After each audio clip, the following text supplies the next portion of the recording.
The keys on the piano felt cool beneath my fingers as I played the final notes of Chopin's Nocturne in E-flat major. The applause was polite, subdued, the kind wealthy patrons offered when they weren't really listening. I'd been playing at the Onyx for 3 months now, 6 nights a week, and I'd learned that most people came here for the ambiance, not the music. The piano was just another piece of expensive furniture, like the leather booths and the crystal chandeliers that cast everything in a golden glow. I stood from the bench, smoothing down my simple gray dress, and made my way toward the small backstage area that served as a green room. My calves ached from the heels I'd worn, a pair I'd found at a thrift store that looked decent enough under stage lighting, but pinched my toes mercilessly. The pay at the Onyx was good, better than the 2 other places I'd worked before Dylan found us, and I'd had to run again. But good pay still meant choosing between new shoes and Olivia's medication refills. Beautiful as always, Miss Foster. Marco, the floor manager, appeared beside me with a glass of water I hadn't asked for but desperately needed. He was in his 50s, gray at the temples, with kind eyes that had seen too much. Mr. Santoro asked me to tell you that he appreciated tonight's selection. I took the water, grateful. Mr. Santoro was here? He's here most nights. Marco glanced toward the back of the lounge, where a private section sat elevated above the main floor, separated by frosted glass panels that allowed occupants to see out, but prevented anyone from seeing in. He owns the place, after all. I'd known that, of course. Everyone who worked at the Onyx knew Christopher Santoro owned it, along with 6 other establishments throughout Manhattan. What they didn't talk about openly was what else he owned, what other business he conducted in rooms with frosted glass and men who wore weapons under tailored jackets. Well, I'm glad he enjoyed it. I set the empty glass down and reached for my coat, a thin thing that wouldn't do much against the November cold waiting outside. You're not taking a car? Marco's question held concern. It's late. I always take the subway. I pulled on my coat, already calculating the route. Train to Queens, 15-minute walk to the apartment, check on Olivia with Mrs. Park, the neighbor who watched her on nights I worked. Mrs. Park, who charged $20 a night. Money I could barely spare but had no choice about. Miss Foster. Marco lowered his voice, stepping closer. A woman alone at this hour, it's not safe. Mr. Santoro has drivers available for staff who work late shifts. I'm fine, Marco. Thank you. I slung my purse over my shoulder and headed for the service exit, the one that led to an alley instead of the main entrance where valets parked cars worth more than I'd earn in 5 years. The November air hit me like a slap. I pulled my coat tighter and walked quickly toward the subway station 3 blocks away, my breath forming small clouds in the cold. This was the part of the night I hated most. The walking alone through dark streets. The hypervigilance that never quite left me, even though I'd been in New York for 4 months, and Dylan hadn't found us yet. The apartment in Queens was silent when I finally pushed through the door at midnight. Mrs. Park met me in the narrow hallway, gathering her things. She had good night, Mrs. Park said in her accented English. Ate all her dinner, did homework, went to bed at 9. Any fever? I asked, handing her the $20 bill I'd folded into my pocket before leaving for work. No fever. She is good girl. Mrs. Park patted my arm with maternal affection that made my throat tight. You look tired, Megan. You work too much. I'm fine. The lie came easily now, worn smooth by repetition. Thank you for watching her. After Mrs. Park left, I locked the door, checked the lock twice, then wedged the rubber doorstop underneath for good measure. Habits from a life I was trying to leave behind but couldn't quite escape. I moved quietly through the apartment, checking on Olivia in her small bedroom. She slept curled on her side, blonde curls spread across the pillow, her breathing deep and even. The sight of her peaceful face made something in my chest ache. 7 years old. She should be worrying about homework and cartoons, not lupus flares and hospital visits. But life didn't care about should. I retreated to the bathroom, the only place in the apartment where I could close a door and know I wouldn't wake her. The shower was barely warm, the hot water heater in this building unreliable at best. But I stood under the spray anyway, letting it wash away the smell of expensive cologne and cigar smoke that always clung to me after a night at the Onyx. When I finally stepped out, I caught my reflection in the mirror, 29 years old, but the face looking back at me seemed older, tired. My mother's eyes stared back at me, the same blue that Olivia had inherited, but lined now with exhaustion that no amount of concealer could hide. That's when the tears came, as they did most nights, silent, shoulders shaking, one hand pressed against my mouth to muffle any sound. I cried for Olivia's illness, for the $8,000 hospital bill that had arrived yesterday, for the experimental treatment her doctor recommended that insurance wouldn't cover. I cried for the piano career I'd abandoned, for the conservatory degree gathering dust in a storage unit somewhere in Boston, for the life I'd imagined before Dylan and his fists and his threats. And I cried because I was so tired, and there was no end in sight, and I didn't know how much longer I could keep all the pieces from falling apart. When the tears finally stopped, I washed my face with cold water, dried it with a threadbare towel, and went to bed. Tomorrow I had 3 private piano lessons scheduled in the afternoon before my evening shift at the Onyx, and I was supposed to finish transcribing sheet music for an online seller who paid $2 per page. Sleep was a luxury I couldn't afford to waste. But sleep didn't come easily. I lay in the dark, listening to the sounds of the building settling, sirens in the distance, the couple upstairs arguing in muffled Spanish. My mind ran through numbers, the same calculation I did every night. Rent, $1,800. Utilities, $200. Groceries, $300 if I was careful. Olivia's medications, $400. Mrs. Park, $400 a month. Student loan payment, $250. The hospital bill, $8,000 I didn't have. The Onyx paid $1,200 a week. Private lessons brought in maybe $400. Sheet music transcription another $200 if I worked fast. It still wasn't close to enough, especially not with the experimental lupus treatment Dr. Reeves had mentioned, the one that cost $15,000 and might give Olivia a chance at remission. $15,000. I might as well have been asked to fly to the moon. My phone buzzed on the nightstand, the screen lighting up the dark room. Unknown number. My heart stuttered, fear immediate and visceral. Dylan. It had to be Dylan. He'd found us somehow, and now he'd start with the messages, then the calls, then he'd show up and I'd have to run again, uproot Olivia again, start over again in some new city with a new name and the same crushing exhaustion. But when I opened the message, it wasn't from Dylan. Your performance tonight was remarkable. The nocturne should always be played with feeling, not just technical precision. You understand that. C.S. Christopher Santoro.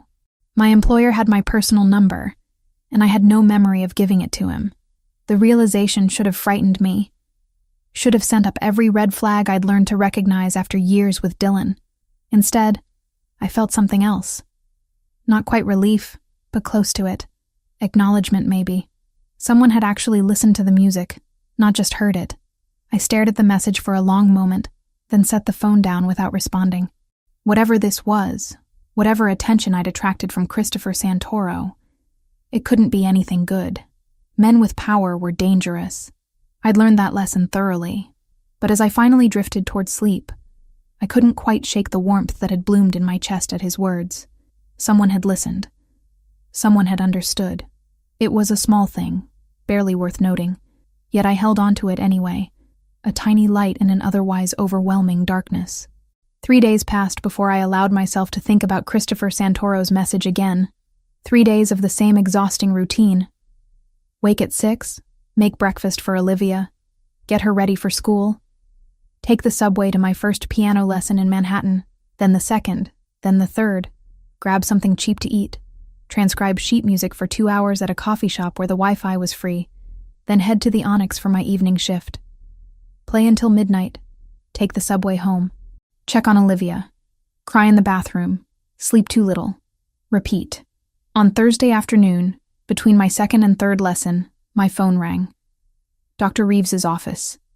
My stomach dropped before I even answered.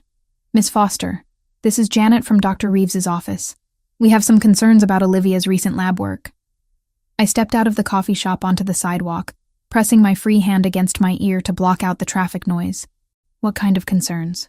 Her inflammation markers are elevated again, and her white blood cell count is dropping. Dr. Reeves would like to see Olivia today, if possible.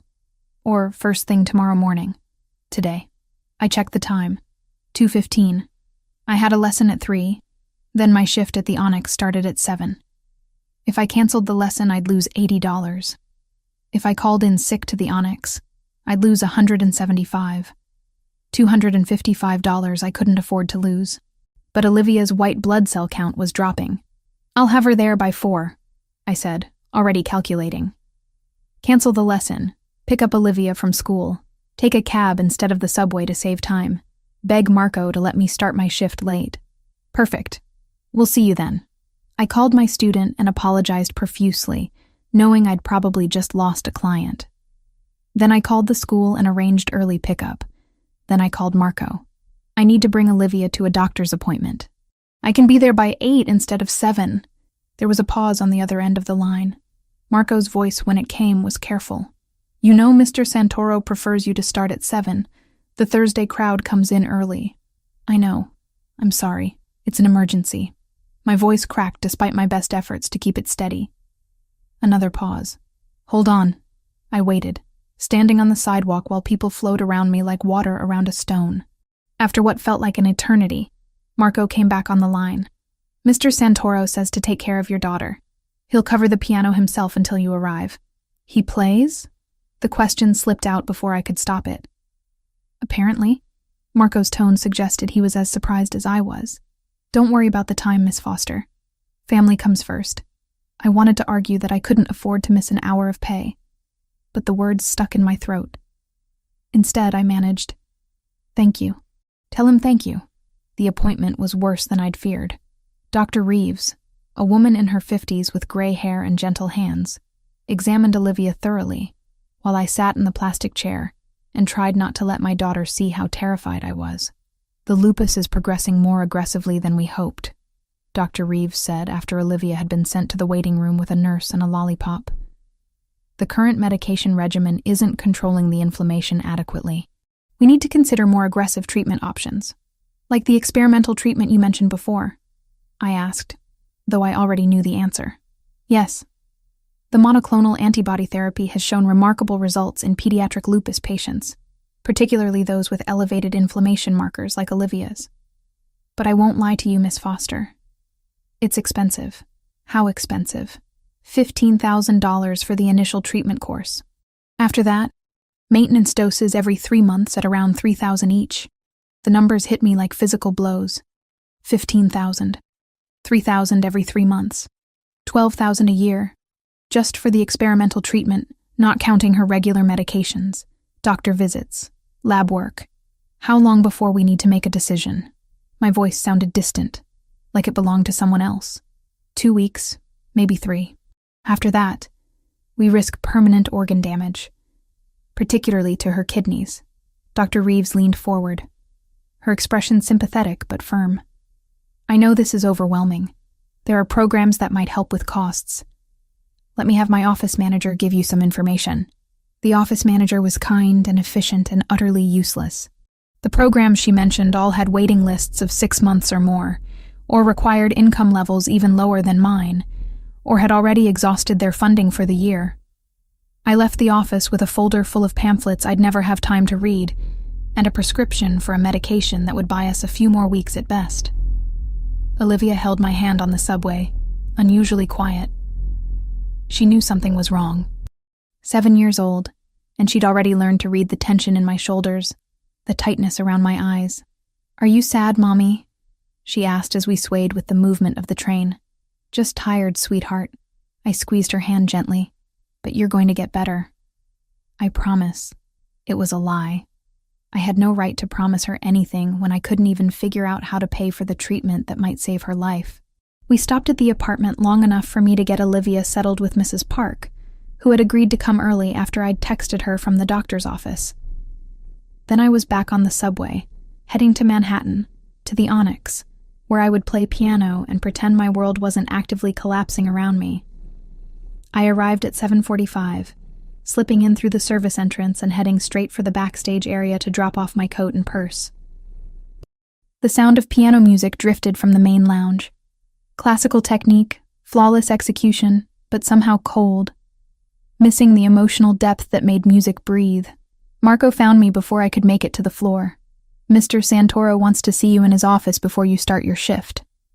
My stomach knotted. Did I do something wrong? He didn't say. Just asked me to send you up when you arrived. Christopher Santoro's office was on the 3rd floor, accessible by a private elevator that required a keycard Marco provided. The doors opened onto a hallway with thick carpet that absorbed sound. Walls painted a deep charcoal gray, recessed lighting that cast everything in warm amber tones. A door at the end stood slightly ajar. I knocked anyway. "Come in." His office was larger than my entire apartment. Floor-to-ceiling windows overlooked the Manhattan skyline, now glittering with evening lights. A massive desk dominated one side of the room, all dark wood and clean lines. But Christopher wasn't behind it. He stood near the windows, hands in his pockets, watching the city below. He'd removed his suit jacket, and his white shirt was rolled up at the sleeves, revealing forearms corded with muscle. He turned when I entered, and I got my first clear look at him beyond fleeting glimpses across a crowded lounge. Late 30s, dark hair that looked like he'd run his hands through it recently. Strong jawline shadowed with precisely maintained stubble. His eyes were dark brown, almost black in the low lighting, and they fixed on me with an intensity that made my breath catch. "Miss Foster, thank you for coming." His voice was exactly as I remembered from the one time I'd heard him speak to a client, low and controlled, with perfect diction that suggested expensive education. "Please, sit." He gestured to a leather chair positioned in front of his desk. I sat, acutely aware of my wrinkled dress, my hair that had come loose from its bun during the frantic afternoon, the exhaustion that must be written clearly across my face. Christopher moved to his desk, but didn't sit. He leaned against it instead, arms crossed over his chest, studying me in a way that should have been uncomfortable, but somehow wasn't. Like he was reading a complex piece of music, trying to understand every note. "Marco tells me your daughter had a medical emergency," he said. "Not an emergency exactly. Just a checkup that couldn't wait. Is she all right?" The question, asked with what seemed like genuine concern, nearly undid me. I pressed my hands together in my lap, focusing on keeping my voice steady. "She has lupus. Juvenile onset. Today the doctor said the current treatment isn't working well enough. What does she need?" "A different treatment. More aggressive." I didn't mention the cost. That wasn't his concern, wasn't his problem. But Christopher's eyes narrowed slightly, like he'd heard what I didn't say. "And this treatment is expensive." It wasn't a question, but I answered anyway. "Yes." He was quiet for a moment, his gaze never leaving my face. Then he moved around the desk and opened a drawer, removing a slim folder. He set it on the desk between us.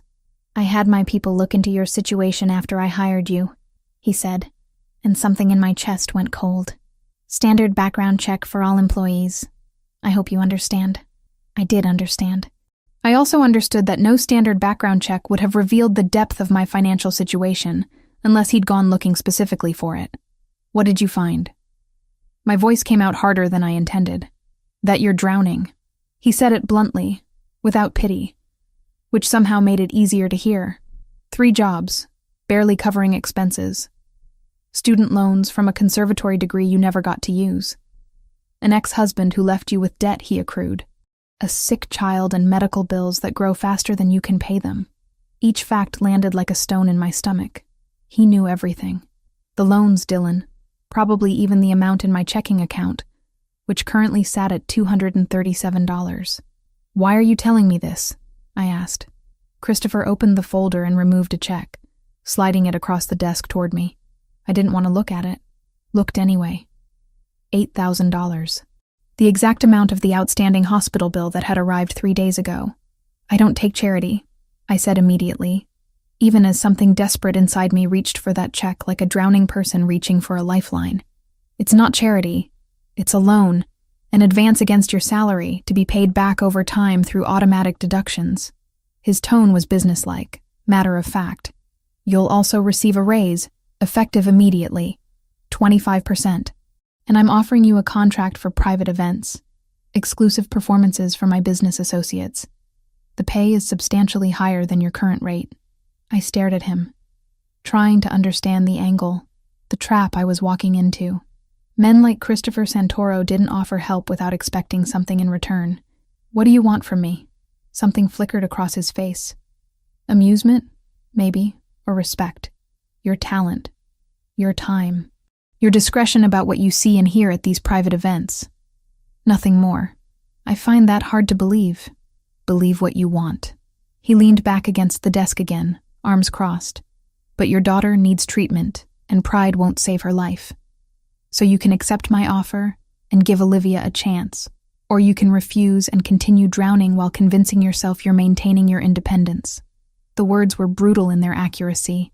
I wanted to argue, to tell him he had no right to judge my choices, to throw his check back in his face. But Olivia's face swam in my vision.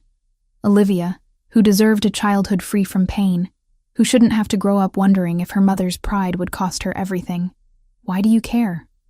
I asked quietly. You don't know me. You don't know Olivia. Why does this matter to you? Christopher was silent for a long moment, his dark eyes unreadable. When he finally spoke, his voice was quieter than before. Let's just say I have an appreciation for talent being wasted by circumstances beyond someone's control. Your music deserves to be heard properly, not drowned out by financial desperation. Consider this an investment in that talent. It was a non-answer, but it was all I was going to get.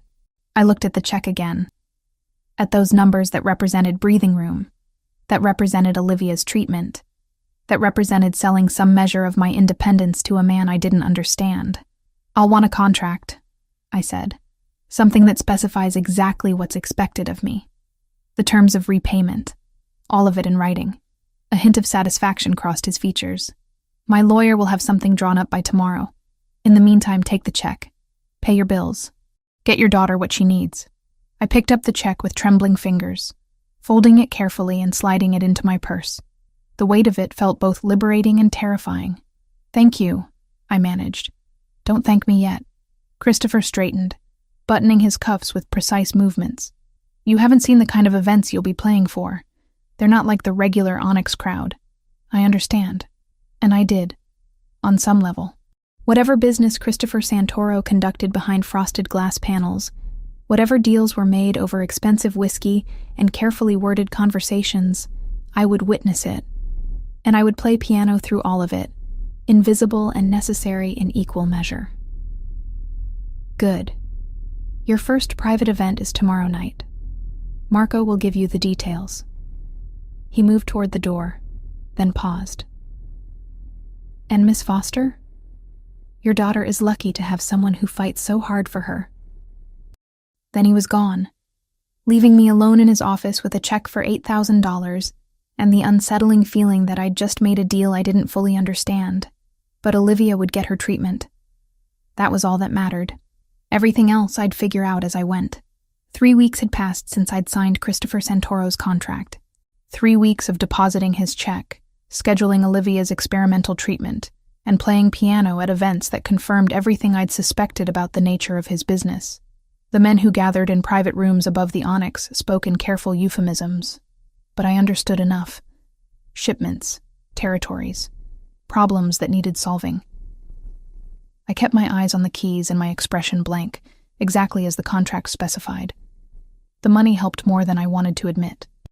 With the hospital bill cleared and Olivia's first treatment dose scheduled for Monday, I'd been able to cut back on the transcription work and one of my private lessons. Not all of them. I wasn't foolish enough to put all my dependence on Christopher's arrangement, but enough that I could breathe slightly easier. Enough that I'd managed 3 full nights of sleep this week instead of my usual fragmented hours. Tonight was Friday, and my shift at the Onyx didn't start until 8. For once, I had an entire evening with Olivia, a luxury I hadn't experienced in months. We'd made spaghetti together, her standing on a stool to help me stir the sauce, chattering about her day at school and the art project she was making, watching her smile, seeing color in her cheeks that hadn't been there a month ago, made every compromise worth it. After dinner, we curled up on the couch with a book. Olivia tucked against my side while I read aloud. She was getting too old for picture books, really, but she still loved them, and I wasn't ready to give up this ritual. Outside, the November sky had opened up, unleashing a storm that drummed against the windows with increasing intensity. At 7:30, my phone buzzed. Mrs. Park, texting to cancel. Her grandson had gotten sick, and she needed to watch him tonight. I stared at the message, my mind already racing through options. There were no options. My other backup sitter had moved to New Jersey last month. I didn't know my neighbors well enough to ask them to watch a 7-year-old for 5 hours. And I couldn't afford to miss my shift, not when next week's paycheck needed to cover rent and the upcoming maintenance dose of Olivia's medication. I called Marco, hoping for a miracle. I know this is incredibly last minute, but is there any way I could bring Olivia with me tonight? My sitter just canceled, and I have no one else. Bring her to the Onyx? Marco's doubt was evident. Megan, you know that's not really appropriate. She'll stay in the green room. She has homework to do, and she's good at keeping herself occupied. Please, Marco. I wouldn't ask if I had any other choice. There was a long pause. Let me check with Mr. Santoro. I waited, watching Olivia color at the kitchen table, completely oblivious to the panic tightening my chest. When Marco called back, his tone was carefully neutral. Mr. Santoro says it's fine for tonight, but she stays in the green room, and you'll need to keep the door locked from the inside. Relief flooded through me. Thank you. I promise she won't be any trouble. Olivia was delighted by the unexpected adventure. She chattered the entire subway ride about how she'd never been to Mommy's work before. Wasn't it exciting? Would there be other kids there? I didn't have the heart to explain that the Onyx wasn't the kind of place where children belonged, that I was breaking some unspoken rule by bringing her into Christopher Santoro's world. We arrived at 7:50. Marco met us at the service entrance, his expression softening when he saw Olivia in her pink jacket, clutching her backpack full of homework and coloring books. This must be the famous Olivia, he said, crouching down to her level. Your mom talks about you all the time. Olivia beamed. She does? All the time. You're a very special little girl. Marco straightened, gesturing toward the back hallway. Come on, I'll show you where you can set up. The green room was small but comfortable, with a worn sofa, a coffee table, and a mini fridge that hummed quietly in the corner. I helped Olivia spread out her homework on the table, made sure she had water and the granola bars I'd packed, and kissed the top of her head. I'll be right out there playing piano. If you need anything, you come find Marco, okay? Don't wander around by yourself. Okay, Mommy. She was already absorbed in her math worksheet, pencil moving carefully across the page. I locked the door from the inside as Marco had instructed, then made my way to the piano. The Friday crowd was just starting to arrive, well-dressed men and women who moved with the confidence of money and influence.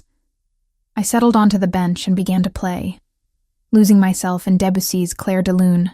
An hour passed, then 2. During my break, I checked on Olivia. She'd finished her homework and moved on to coloring, humming quietly to herself. Everything was fine, except at 10:30, when I glanced toward the green room during a piece, the door stood open. My hands fumbled the notes, and I had to recover quickly before anyone noticed. The door was definitely open, and Olivia was definitely not visible inside. Panic seized my throat. I forced myself to finish the song, then stood and walked as calmly as I could toward the back hallway. Marco intercepted me before I'd gone 10 steps. Your daughter isn't in the green room. I know, I saw. Where is she? My voice came out higher than intended. I don't know. I was helping the bartender with something, and when I came back to check on her, the door was open and she was gone. Marco's professional composure had cracked, revealing genuine worry beneath. I've got people looking, but we haven't found her yet. How long has she been missing? The room tilted slightly, and I grabbed Marco's arm to steady myself. 10 minutes, maybe 15. 15 minutes. Olivia had been wandering around the Onyx alone for 15 minutes. A bar frequented by criminals, by dangerous men, by people who wouldn't hesitate to use a child if they saw an advantage in it. I'd brought her here. I'd locked her in a room and left her alone, and now she was gone. I need to find her. I started toward the main lounge, but Marco caught my shoulder. Let security handle it. They know the building better than you do. She's my daughter. I pulled free, moving into the crowded lounge. The piano sat abandoned, and a few patrons glanced at me curiously, but I didn't care. I wove between tables, checking behind the bar, in the coat room, near the restrooms. Nothing. I was about to check the kitchen when I heard it.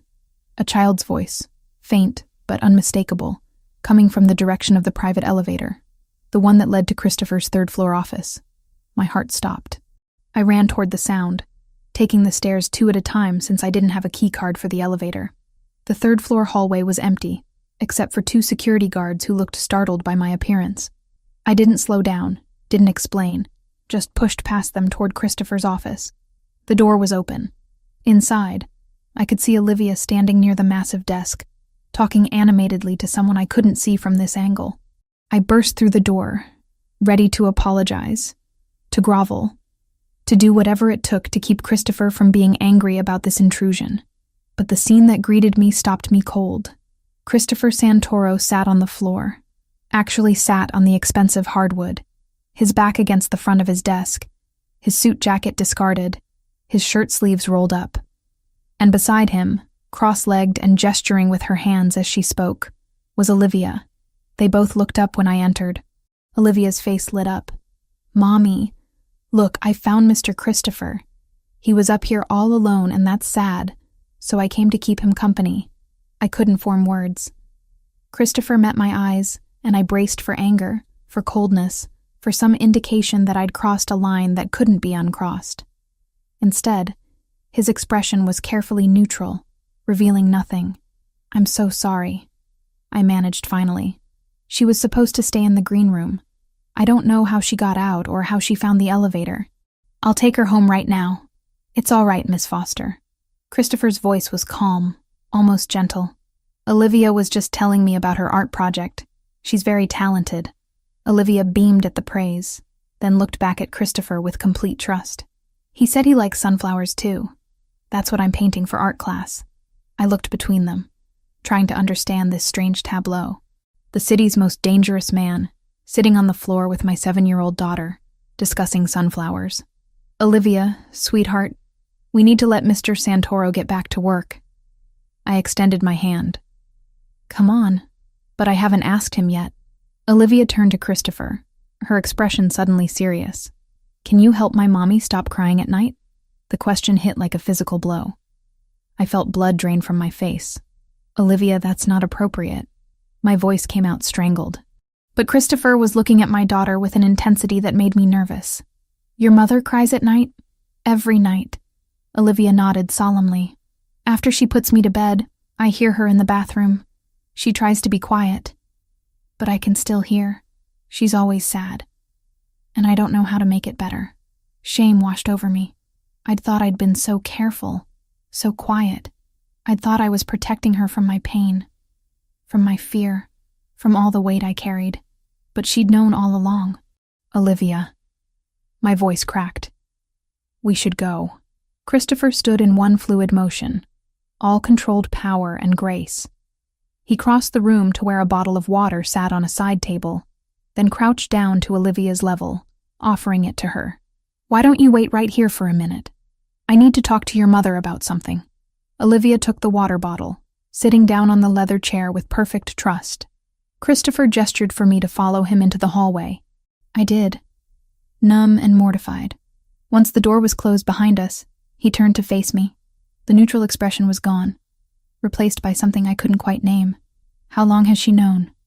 he asked quietly. I didn't realize she knew at all. I wrapped my arms around myself, suddenly cold. I thought I was being careful. Children are more perceptive than we give them credit for. He was quiet for a moment, studying my face. "Why were you crying?" "That's not your concern." "I made it my concern when I hired you." His voice was firmer now. "When I gave you that loan, when I brought you into my world.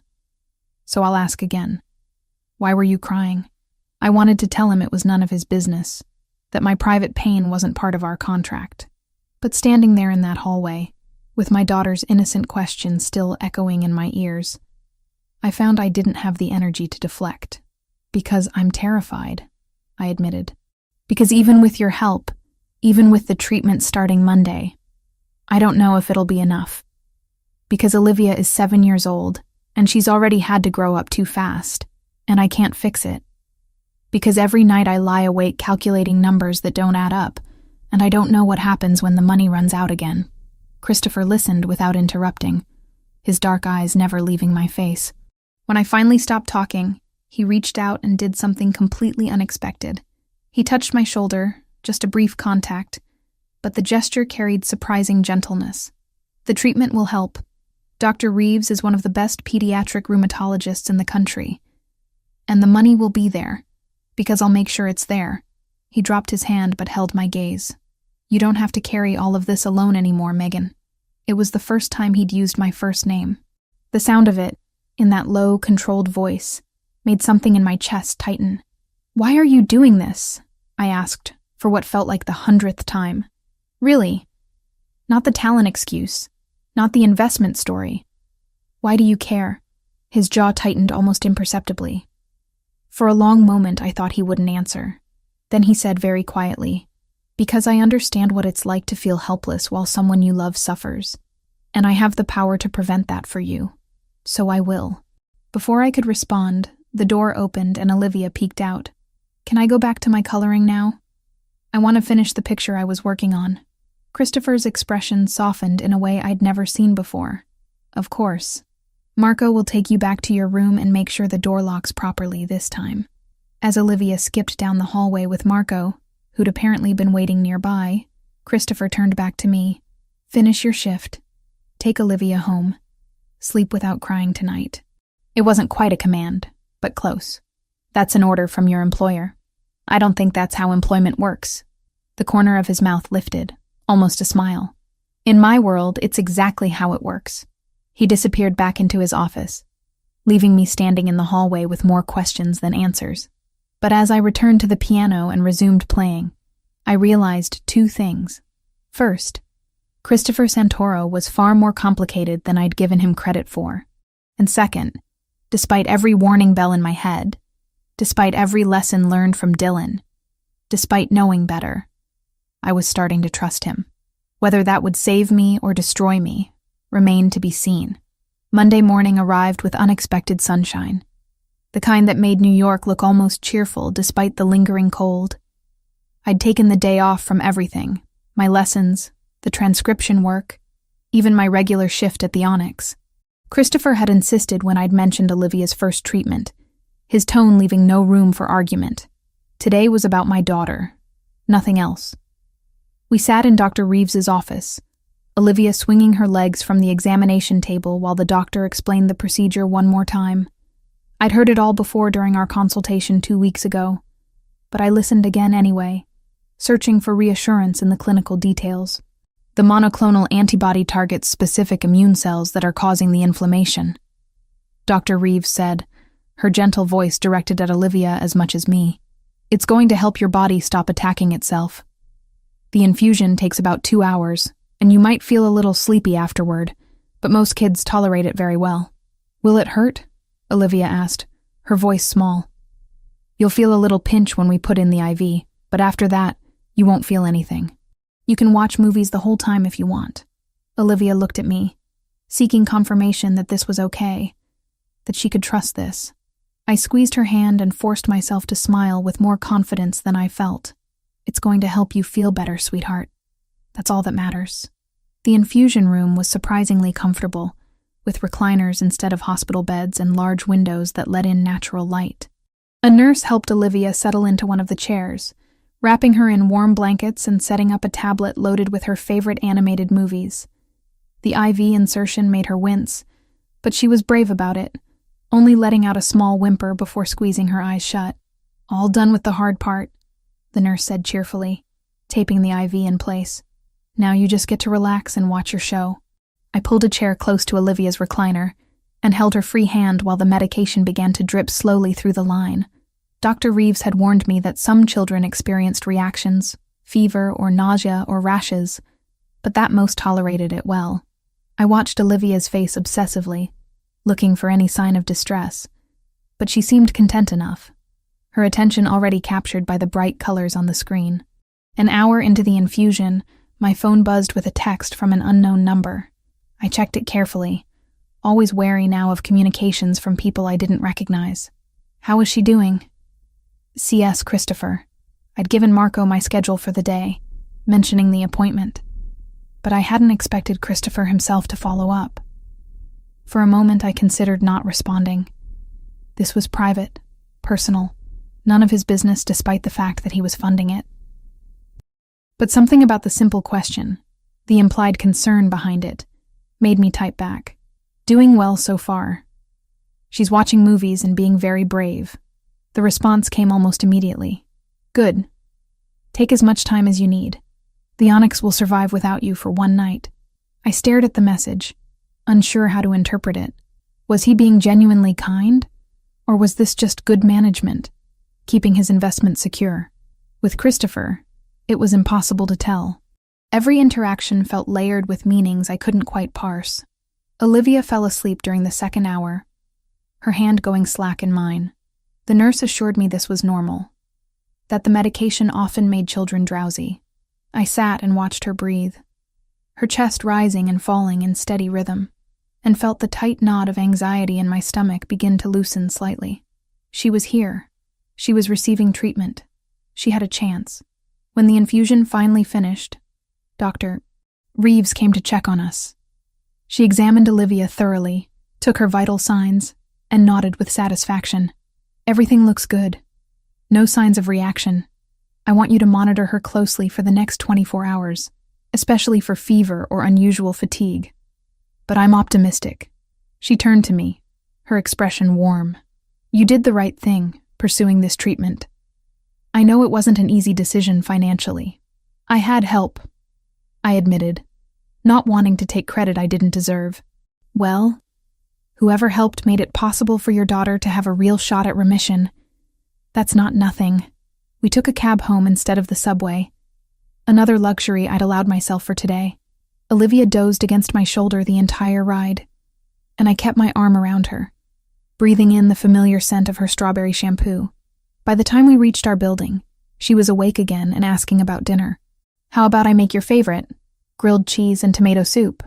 Can we add the fancy cheese you got last time? Olivia asked hopefully. We can add whatever cheese you want. That evening, after Olivia had eaten and we'd settled on the couch for a movie, my phone rang. Not a text this time, but an actual call. Christopher's name appeared on the screen. I hesitated, then answered. Hello. How is she? His voice was quieter than usual, less commanding. Sleeping soundly. The infusion went well. No complications. I kept my voice low, not wanting to wake Olivia, who was curled against me. Good. A pause. I need to speak with you about something. Not tonight. You should rest. But soon. My stomach tightened. What is it? Nothing bad, he said quickly, reading my tension. A proposition.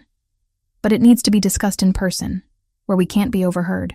Christopher, if this is about renegotiating the contract, I'm not sure I can handle more obligations right now. It's not about the contract. It's about your safety, yours and Olivia's. His tone had shifted, become more serious. I received some information today that concerns me. Information about your ex-husband. Ice flooded my veins. Dylan? What about him? Not over the phone. Can you come to my office tomorrow evening? Bring Olivia if you need to. I'll make sure she's entertained. I wanted to demand answers immediately, to know what information he'd received and why it concerned my safety. But I also recognized the wisdom in his caution. Phone calls could be intercepted, recorded, overheard. What time? 6. Marco will make sure you can come straight up. After we hung up, I sat in the dark apartment with Olivia warm against my side and tried to quell the rising panic. Dylan.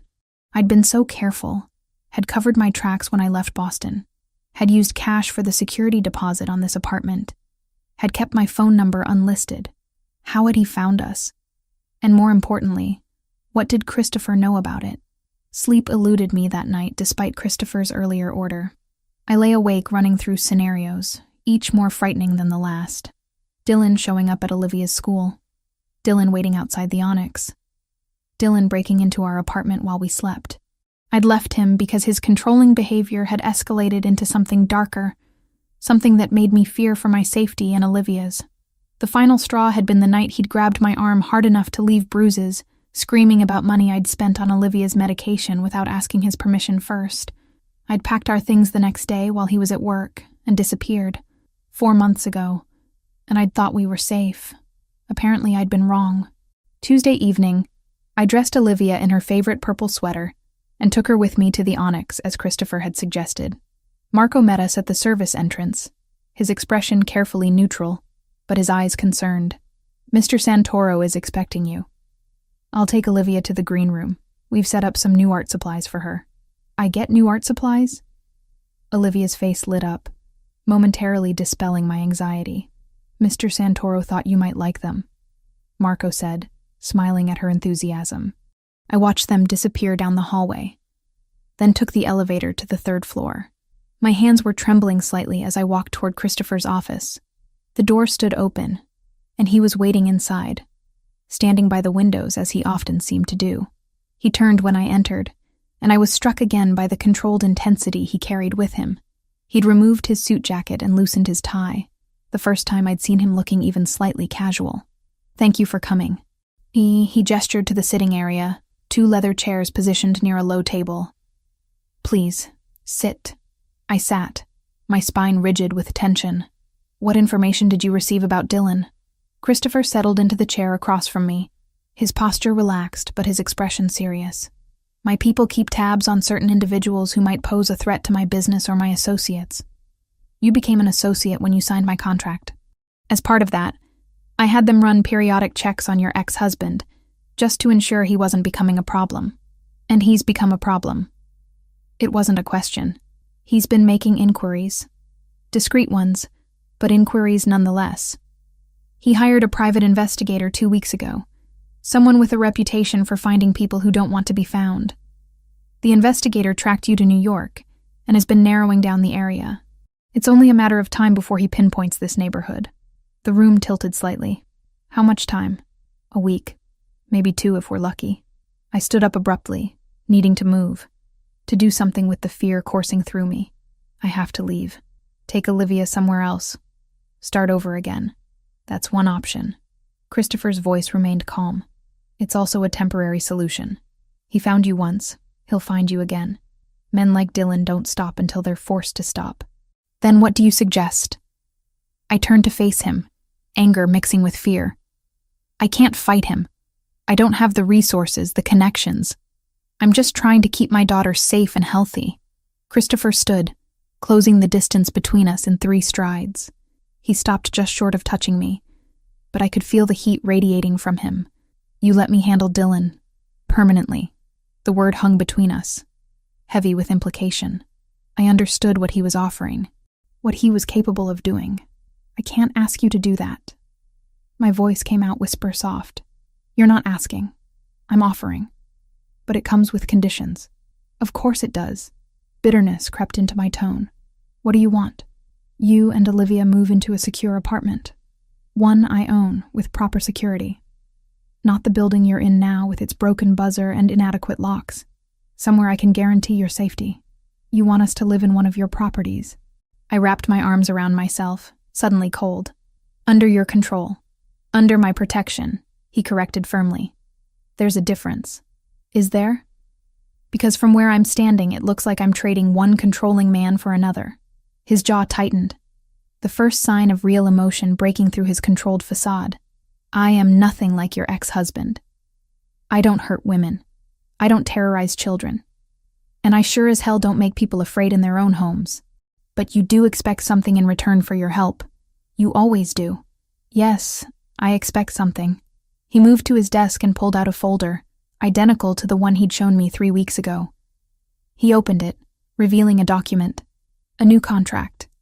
Higher pay, better benefits, and a clause that guarantees housing and security for you and Olivia for as long as you work for me.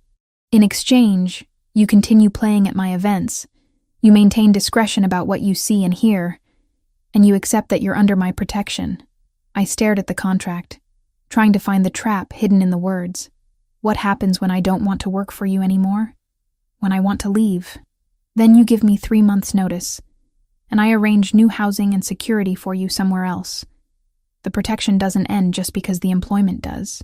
He met my eyes, and for once his expression was completely open. "I take care of what's mine, Megan. And whether you like it or not, you became mine the moment you walked into this place 3 months ago. I'm not a possession. No, you're not.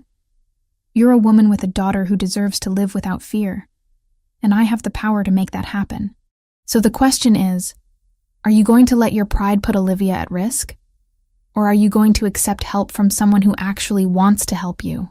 The words hit too close to what he'd said before, echoing the same brutal honesty. I looked at the contract, at the neat paragraphs outlining terms that seemed almost too good to be true, and then I looked at Christopher Santoro, really looked at him, past the expensive clothes and the dangerous reputation, trying to understand what he actually wanted from this arrangement. "Why do you care?" I asked one more time. The real reason? He was quiet for so long I thought he wouldn't answer. Then he said, very softly, "Because I had a sister once. She was 7 years old when she got sick. Leukemia. We didn't have money for the treatments she needed. And by the time I earned enough to pay for them, it was too late. She died at 8 years old, and I've spent every day since then making sure I never feel that helpless again." The confession hit me like a physical blow. I saw the pain behind his carefully controlled expression, the old grief he carried, and suddenly everything made sense. The immediate interest in my situation, the assistance with Olivia's treatment, the fierce protectiveness that seemed out of proportion to our professional relationship. "I'm sorry," I whispered. "I'm so sorry that happened to you. Don't be sorry. Just let me help you the way I couldn't help her." He picked up a pen and held it out to me. "Sign the contract, Megan. Let me take care of this problem so you can focus on Olivia getting better." I took the pen with trembling fingers. Every warning bell in my head was screaming that this was a mistake, that accepting this much help from someone like Christopher Santoro would bind me to him in ways I couldn't predict. But I thought about Dylan hiring investigators, about the inevitability of him finding us, about what would happen when he did, and I thought about Olivia, who deserved a childhood free from fear and illness both. I signed my name at the bottom of the contract. Christopher took the document, his expression revealing nothing, but his eyes held something that might have been relief. "I'll have the apartment ready by tomorrow. Marco will arrange the move. You don't have to do anything except pack what you want to keep." "What are you going to do about Dylan?" I had to know, even if the answer terrified me. "What needs to be done? He won't hurt you again. That's all you need to know." It should have horrified me, the casual way he spoke about eliminating a threat, but all I felt was exhausted relief. Someone else was carrying the weight for once. Someone stronger, more capable, more willing to do what was necessary. "Thank you," I said quietly. Christopher stepped closer, reaching out to touch my shoulder the way he had days before. "You don't have to thank me. Just keep playing piano and take care of your daughter. Everything else is handled." When I collected Olivia from the green room an hour later, she was covered in paint and grinning from ear to ear. She chattered the entire cab ride home about the art supplies Mr. Christopher had given her, about how nice Marco was, about how the Onyx was becoming her favorite place. I held her close and wondered what I'd just agreed to, what consequences would unfold from signing that contract. But for tonight, with my daughter safe and happy in my arms, I chose not to worry about the future. Tomorrow would come soon enough, with all its complications and promises. Tonight, I just held on to what mattered most. 2 months had passed since Olivia's first treatment, and the change in her was nothing short of miraculous. The constant fatigue that had shadowed her for over a year had lifted. She had energy to run and play after school, to stay awake past 8 o'clock, to be a normal 7-year-old. Dr. Reeves was cautiously optimistic, her inflammation markers dropping with each blood test, the medication doing exactly what it was supposed to do. The apartment Christopher had moved us into was in a completely different world from our previous place in Queens. Upper West Side, 23rd floor, with floor-to-ceiling windows that offered views of Central Park. 3 bedrooms, 2 bathrooms, a kitchen with appliances that actually worked.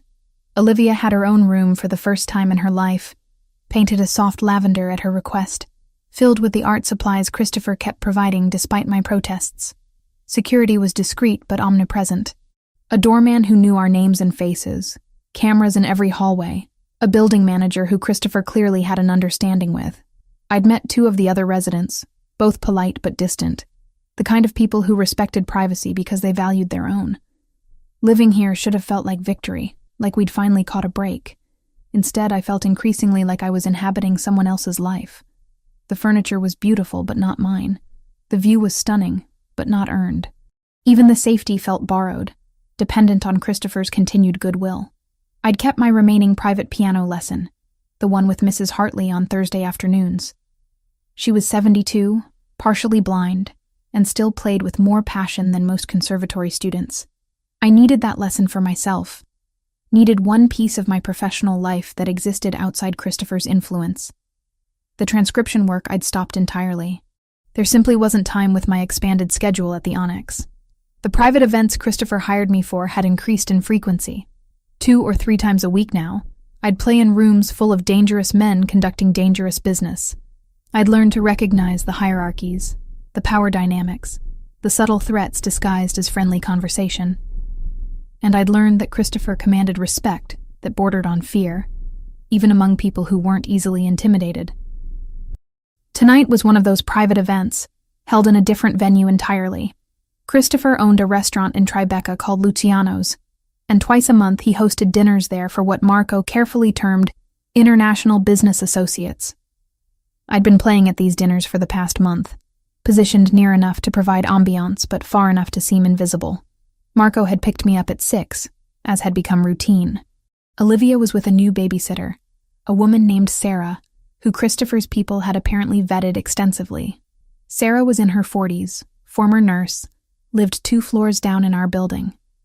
Olivia adored her, which made accepting this particular arrangement easier. The restaurant was already busy when I arrived. Regular dinner service in full swing on the main floor. But I was directed to the private dining room on the 2nd level, accessible only by a separate staircase that was monitored by 2 men who nodded to me in recognition. The room was smaller than the private spaces at the Onyx, more intimate.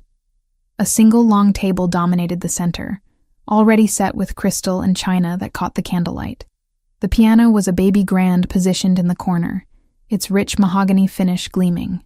I'd played this particular instrument before and loved it. Whoever had selected it understood quality. I was early, as Christopher preferred. It gave me time to warm up, to test the room's acoustics, to settle my nerves before the guests arrived. I'd just finished running through scales when Christopher entered through the main door. He stopped when he saw me, and for a moment we just looked at each other across the empty room. He wore charcoal gray tonight, his tie perfectly knotted, his hair styled with precision that suggested recent attention. But there was tension in his shoulders I'd learned to recognize, the kind that meant tonight's dinner was more important than usual. "You're here early," he said, moving toward the table to inspect the place settings. "You prefer me to be ready before guests arrive." "I do." He adjusted a water glass that was already perfectly positioned, then turned to face me. "Tonight's dinner is with representatives from several organizations. Some are allies. Some are potential problems. It's important that everything goes smoothly. You're telling me this because—" I kept my hands in my lap, resisting the urge to fidget. "Because if anything seems off, if anyone makes you uncomfortable, I want you to signal Marco immediately." His expression had gone hard, protective in a way that still caught me off guard. These men know better than to approach my employees inappropriately, but I don't take chances. "I'll be fine, Christopher. I've been doing this for 2 months now." "I know." But he didn't look reassured. "Just stay alert." The guests began arriving at 7:30. I recognized a few faces from previous events at the Onyx, but most were new. They spoke in Italian, Russian, and accented English, their conversations flowing around me while I played. Chopin tonight, technically demanding pieces that required enough concentration to keep me from processing most of what I overheard. Dinner was served in courses, each plate a work of art that suggested Christopher took his restaurant operations seriously. Wine flowed freely, voices grew louder, and the atmosphere shifted from formal to almost convivial. I played through it all, invisible as always. It was during the 3rd course that I became aware of someone watching me. Not casually, the way people sometimes glanced at the piano, but with focused attention. I looked up from the keys and met the gaze of a man seated at the far end of the table, older than Christopher, maybe mid-50s, with silver hair and cold blue eyes that assessed me like I was a problem to be solved. He said something to the man beside him, too quietly for me to hear over the music and conversation. But I saw Christopher's posture change, saw him lean forward slightly with an expression that could freeze blood. The silver-haired man stood, excusing himself from the table. He walked toward me, and every instinct screamed to stop playing, to move away, to do something other than sit there vulnerable and exposed. But I kept my hands moving across the keys, kept my expression neutral, even as my heart hammered against my ribs. He stopped beside the piano, close enough that I could smell expensive cologne and something metallic beneath it. "You play beautifully," he said in heavily accented English. "How long have you worked for Santoro?"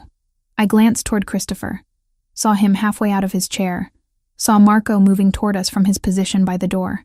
The silver-haired man followed my gaze and smiled, a predatory expression that made my skin crawl. "I'm just making conversation," he said, raising his hands in mock surrender. "No harm intended. Miss Foster is concentrating."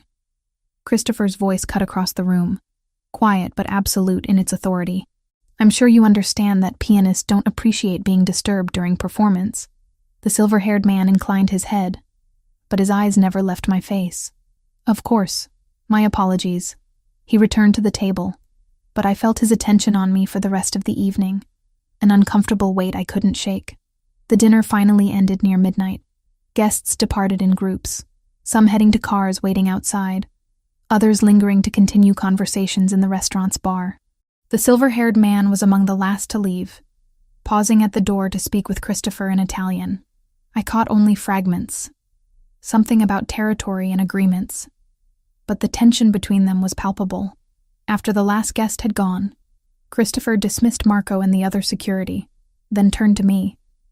I was gathering my bag, eager to get home to Olivia and the safety of our apartment. "I'm sorry about Victor," Christopher said, moving toward me. "He was testing boundaries he had no right to test." "Victor?" The name meant nothing to me. "Victor Volkov. He runs operations in Brighton Beach. We have an understanding, but he enjoys pushing limits." Christopher's jaw tightened. "He won't approach you again. Is he dangerous?" I asked, though I already knew the answer. Everyone at that table was dangerous. "That's why I need you to be careful, to stay alert." He studied my face, his expression concerned. "Are you all right? He didn't threaten you?" "No threats, just uncomfortable attention." I shouldered my bag, suddenly exhausted. Is this what the job is now? Playing piano while dangerous men decide whether or not to respect your rules? This is what the job has always been. You've just become more visible. He moved closer, close enough that I had to tilt my head back to maintain eye contact.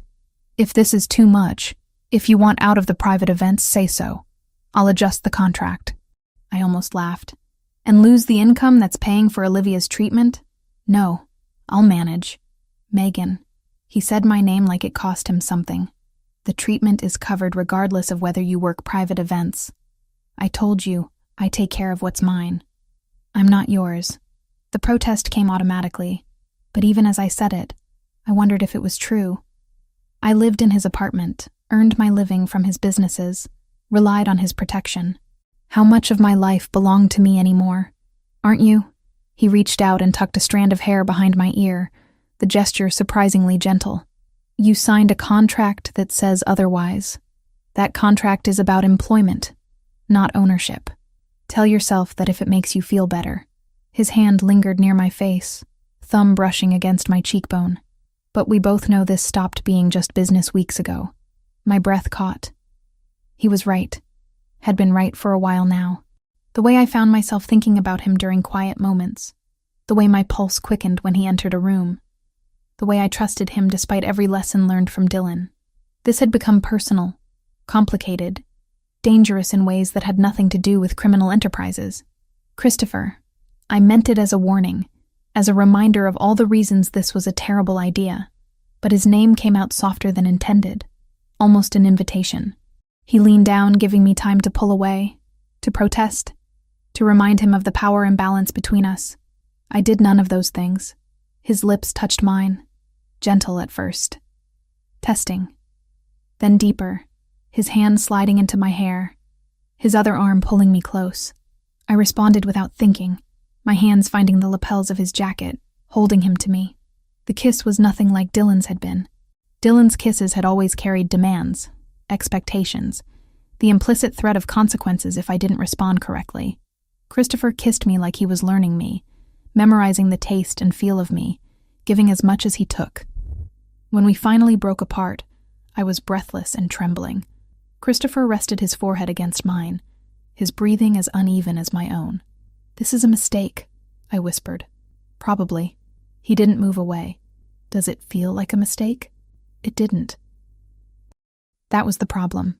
Being in Christopher's arms felt safe and dangerous and absolutely right, all at the same time. But mixing business with personal attachment never ended well, and I had Olivia to think about. Responsibilities that went beyond my own wants. "I need to get home," I said, forcing myself to step back. "Sarah's probably wondering where I am." Christopher let me go, but his eyes held promise of unfinished conversation. "Marco's waiting to drive you. I'll see you tomorrow night at the Onyx." "Tomorrow night," I agreed, then fled before I could change my mind and return to his arms. In the car, I pressed my fingers to my lips, still feeling the pressure of his kiss. Marco glanced at me in the rearview mirror but said nothing, his expression carefully neutral. He'd probably seen this pattern before, women who got involved with Christopher Santoro and paid prices I couldn't yet imagine. But as we drove through Manhattan's late-night streets, I couldn't bring myself to regret what had happened. For the first time in months, maybe years, I felt something other than fear and exhaustion. I felt alive, wanted, seen. Whatever consequences came from this, I'd face them when they arrived. For tonight, I'd allow myself this one moment of happiness, this one taste of something that might be dangerous but felt remarkably like hope. The call came on a Wednesday afternoon, 3 weeks after Christopher and I had kissed in the private dining room at Luciano's. We hadn't discussed what had happened, hadn't repeated it, but the awareness hummed between us constantly now. Every glance carried weight. Every accidental touch sparked electricity. I was at Mrs. Hartley's apartment for our weekly lesson when my phone vibrated insistently in my bag. I ignored it the first time, focused on demonstrating a particularly tricky fingering technique. But when it rang again immediately, Mrs. Hartley waved me toward it. "Answer, dear. No one calls twice unless it's important." It was Sarah, the babysitter, and her voice was tight with barely controlled panic. "Megan, I need you to come home right now. Don't panic, but there's a situation." My heart stopped. "Is Olivia okay?" "She's fine. She's with me. But there's a man downstairs claiming to be her father. The doorman won't let him up, but he's refusing to leave and he's making a scene. He says he has rights. Dylan. Christopher had promised Dylan wouldn't be a problem, had said he'd handled it. But apparently, he hadn't handled it thoroughly enough. "I'll be there in 20 minutes. Keep the door locked and don't let anyone in except me." I was already gathering my things, mouthing an apology to Mrs. Hartley, who nodded understanding. "Should I call the police?" Sarah asked. "No, not yet. I'm calling someone else." The last time I'd tried to explain Dylan to anyone with a badge, they'd believed his easy charm over my bruised fear. I couldn't risk him turning this into a story where I was the unreasonable one. Christopher wouldn't ask for a statement. He'd simply make the problem go away. I hung up and immediately dialed Christopher. He answered on the first ring, his voice crisp and professional. "Megan." "What's wrong?" "Dylan's at my building. He found us." The words came out steadier than I felt. "He's downstairs demanding to see Olivia." Silence on the other end, but I could feel the rage building through the phone line. When Christopher finally spoke, his voice had gone dangerously quiet. "Stay on the phone with me. Get to your building as fast as you can. I'm sending people now, and I'll be there in 15 minutes. "Christopher, what are you going to do?" "What I should have done the first time. Wait for me before you go inside." The cab ride home was the longest 20 minutes of my life. Christopher stayed on the phone the entire time, his presence somehow reassuring despite the distance. He asked questions, clinical and precise. How had Dylan known where we lived? Had he approached Sarah or Olivia directly? Had he made any threats? I didn't have answers to most of them. All I knew was that the safety I'd been promised, the protection I'd accepted in exchange for my independence, had failed. Dylan had found us, and now he was close enough to hurt Olivia. When the cab pulled up to our building, I saw the scene immediately. Dylan stood on the sidewalk, gesturing angrily at the doorman who blocked the entrance with crossed arms. My ex-husband looked almost exactly as I remembered. Sandy brown hair, athletic build, the charming face that hid so much cruelty. But there was something different now. A desperation in his movements that made him seem smaller somehow. 2 large men flanked the building entrance, and I recognized them as Christopher's security. They weren't engaging with Dylan, just standing there as silent barriers. The doorman looked relieved when he saw me approaching. "Miss Foster, I'm so sorry about this. I tried to explain that you weren't available, but he insisted on waiting." Dylan's head snapped toward me, his expression cycling through relief, anger, and something I couldn't quite identify. He took a step forward, and Christopher's men shifted positions subtly, placing themselves between us. "Megan." Dylan's voice carried that familiar tone, the one that used to make me flinch. "Finally. I've been trying to reach you for months. We need to talk." "There's nothing to talk about." I kept my distance, my phone still in my hand. Christopher was still on the line, listening. "You need to leave. I have a right to see my daughter." Dylan's jaw clenched, and I saw the first hints of the temper I'd fled from. "You can't just take her and disappear. That's kidnapping. I left because you were abusive. I have full custody. You have no rights here." "Abusive?" He laughed, sharp and bitter. "I provided for you. I gave you everything, and you repaid me by stealing my child. She's not your child. You signed away parental rights 2 years ago, when you didn't want to pay child support." The lie came smoothly, born from months of fear. Dylan had never officially been Olivia's father. He'd been in our lives for 2 years, had acted like a father when it suited him, but there were no legal ties binding him to her. Dylan's face darkened. "That's not true. And you know it. Leave, Dylan, or I'll have you arrested for harassment." "By who? These thugs?" He gestured at Christopher's security. "I know what you're doing, Megan. I know who you're working for now. Christopher Santoro, right?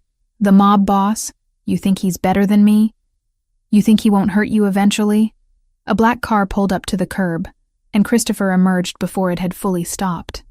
He moved with purpose, buttoning his jacket as he approached. Dylan's bravado faltered visibly when he saw him. Christopher stopped beside me, close enough that our shoulders touched. His presence radiated controlled danger, the kind that didn't need to be announced. "You must be Dylan." Christopher's voice was conversational, almost friendly. "I've heard a great deal about you. And you're Santoro." Dylan tried to match his confidence, but fell short. "The man who's been keeping my family from me." "Your family?" Christopher's eyebrow raised fractionally. "That's an interesting claim, considering you have no legal relationship to the child in question and a documented history of domestic violence." "I never hit her." "No.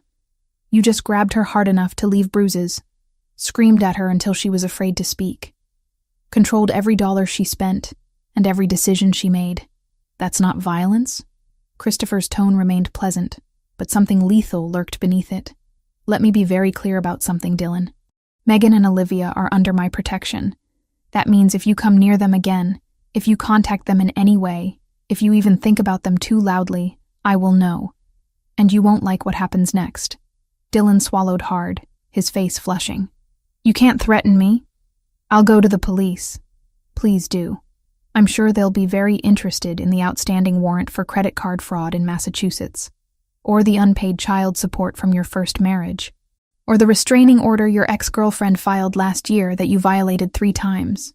Christopher smiled, cold and humorless. "I did my research, Dylan. You're not nearly as clean as you'd like Megan to believe." I stared at Christopher, shocked by the thoroughness of his investigation. Dylan's face had gone pale, confirming every accusation. "How did you—" Dylan started, then stopped. "I have resources. I use them to protect what's mine." Christopher's hand found the small of my back, a possessive gesture that Dylan couldn't miss. "Now, you have 2 choices. You can leave New York voluntarily and never contact Megan or Olivia again. Or you can refuse, and I'll make sure every piece of information I've gathered finds its way to the appropriate authorities. Your choice.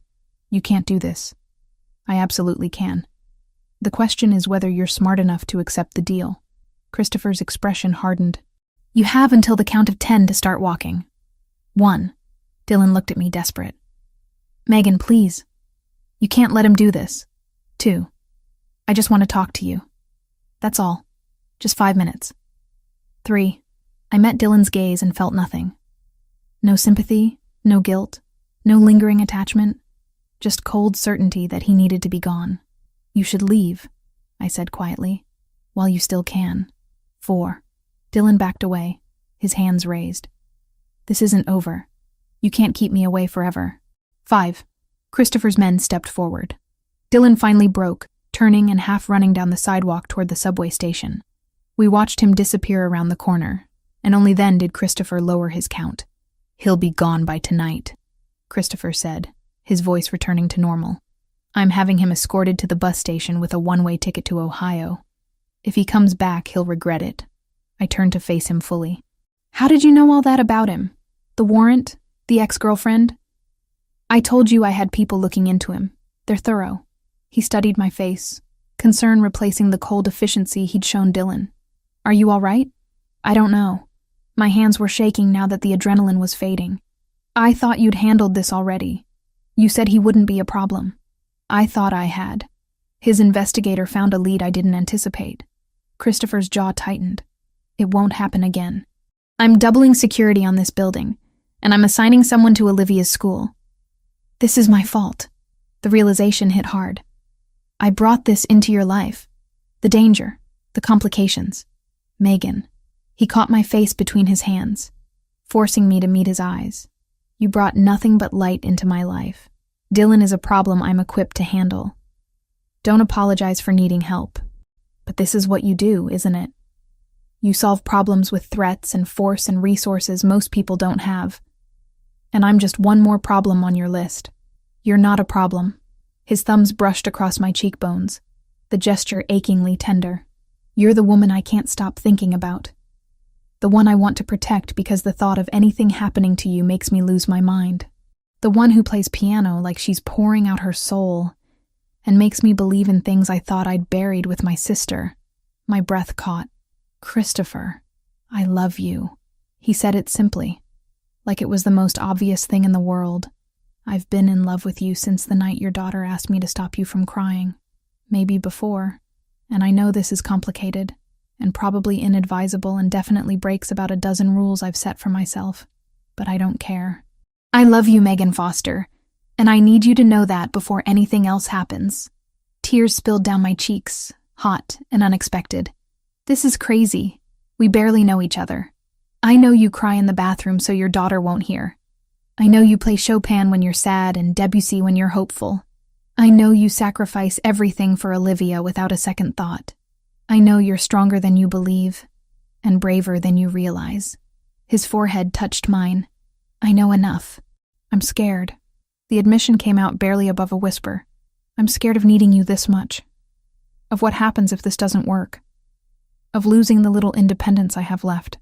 Then be scared. But be scared with me. Not alone. He kissed my forehead, then each cheek, tasting my tears. Let me love you, Megan. Let me take care of you and Olivia the way you deserve.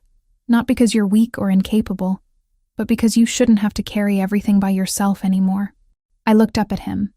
This dangerous man who'd inserted himself into my life and refused to leave, who'd paid for my daughter's treatment and protected us from threats I couldn't handle alone, who'd just confessed his love on a Manhattan sidewalk with all the sincerity of someone unused to vulnerability. I love you too, I heard myself say. I don't know when it happened or how, but I do. And it terrifies me. His smile transformed his face, chasing away the cold authority, and revealing something warm and genuine beneath. Good. We can be terrified together. He kissed me then, right there on the sidewalk with his security watching and pedestrians passing by. And for the first time in longer than I could remember, I felt safe, not just physically protected, but emotionally secure in a way I'd never experienced before. When we finally broke apart, Christopher kept his arm around me as we walked into the building. Sarah was waiting upstairs with Olivia, and I needed to make sure my daughter hadn't been frightened by Dylan's appearance. But as we rode the elevator up, Christopher's hand in mine, I felt the weight I'd been carrying begin to lift. Dylan was gone. Olivia was safe, and the man beside me loved me despite every reason why he shouldn't. Tomorrow would bring new complications, new challenges, new reasons to be afraid. But for tonight, I had this. And maybe, just maybe, it would be sufficient. The explosion happened on a Friday night, 3 weeks after Dylan had left New York. I was at the Onyx playing for the regular evening crowd, working through a Rachmaninoff piece that required my full concentration. Christopher was in his office upstairs, handling business I didn't ask about. Olivia was home with Sarah, safe in our apartment. Then the world erupted in sound and chaos.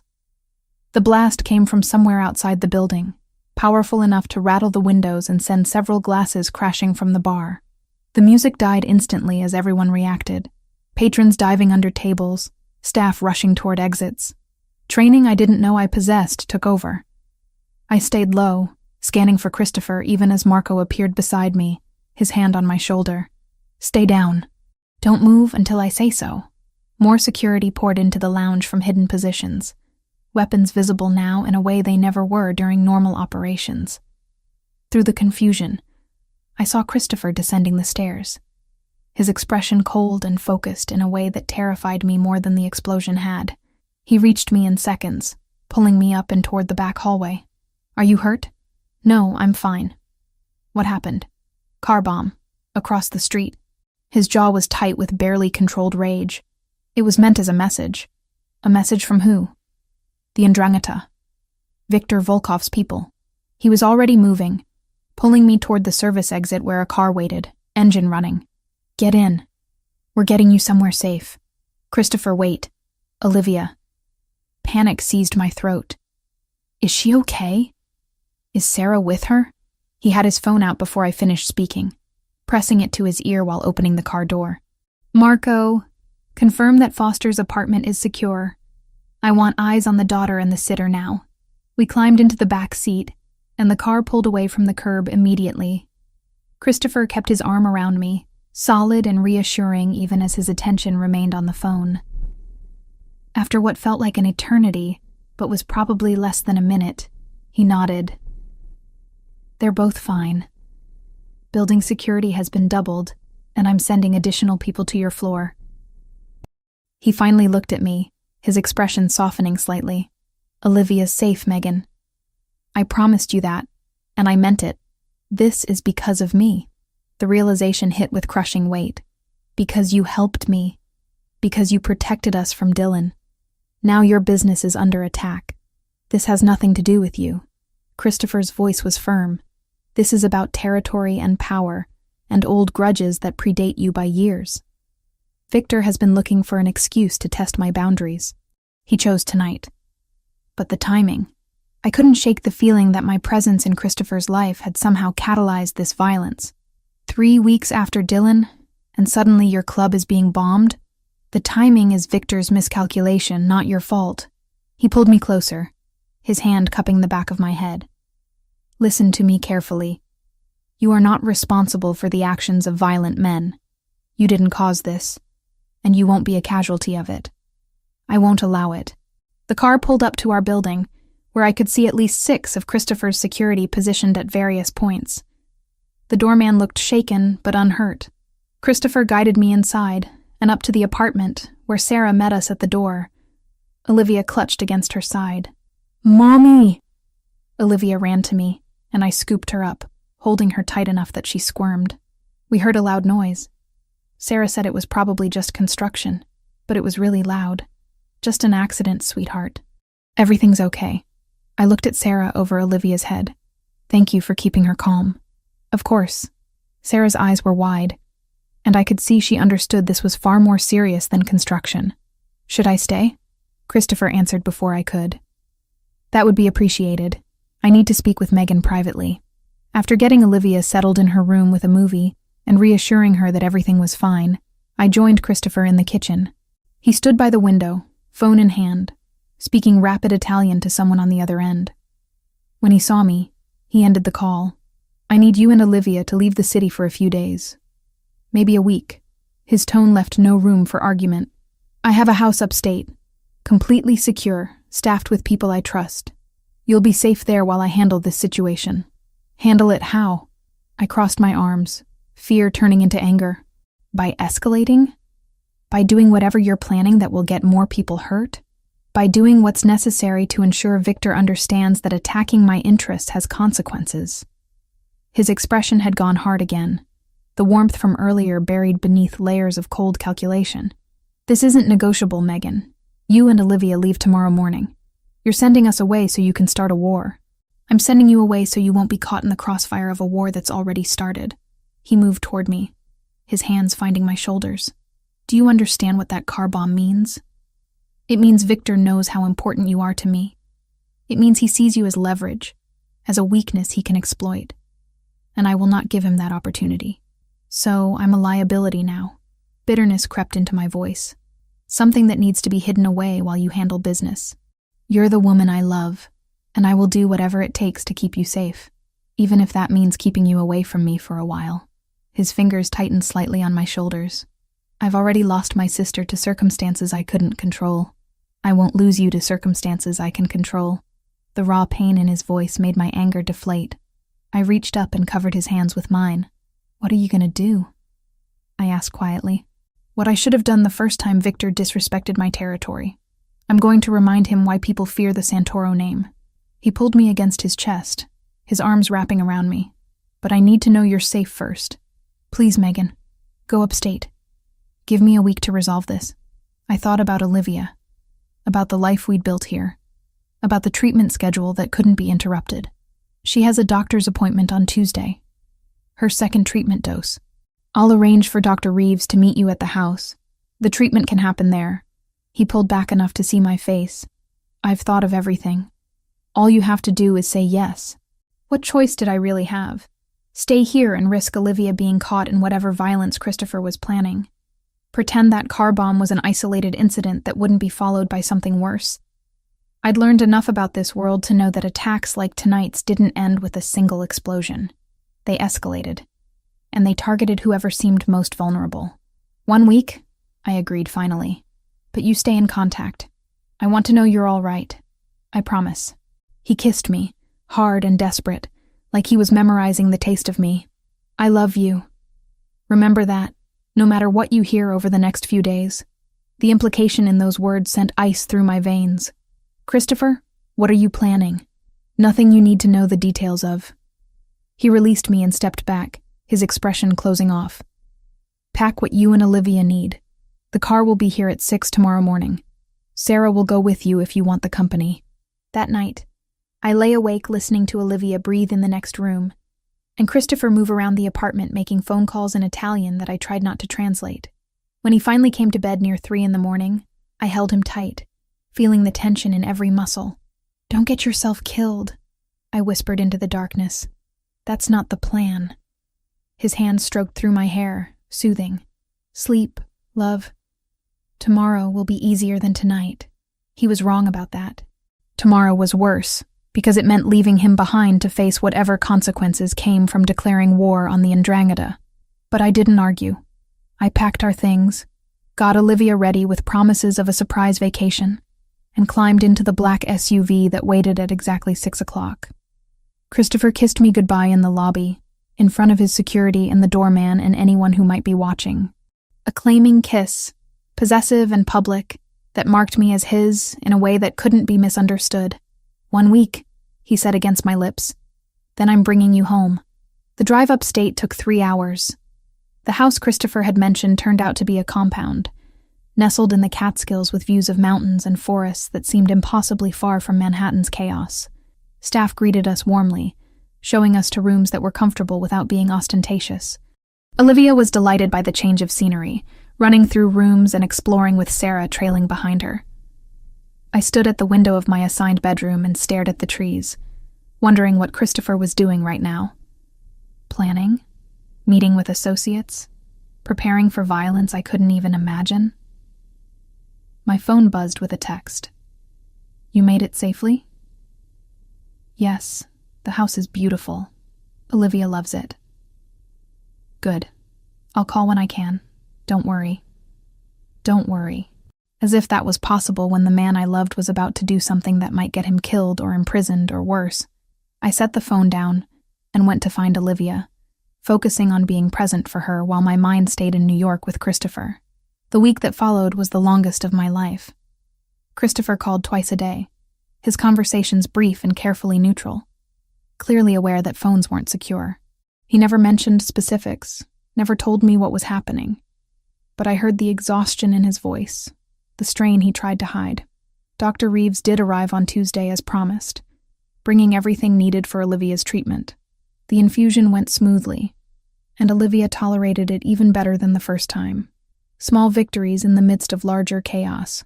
On Thursday, I woke to find news reports about a warehouse fire in Red Hook. Suspected arson. No casualties. Building owned by a company with ties to organized crime. I stared at the screen of my phone, knowing without confirmation that Christopher was responsible. Friday brought reports of arrests. 6 men associated with the Ndrangheta, taken into custody on various charges. The news didn't mention Christopher, but I knew his fingerprints were all over it somehow. Saturday, the phone calls stopped.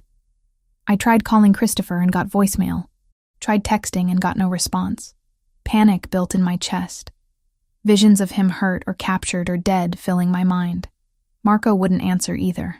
The security at the compound assured me everything was fine, that silence was expected during certain operations, but their reassurances did nothing to calm my fear.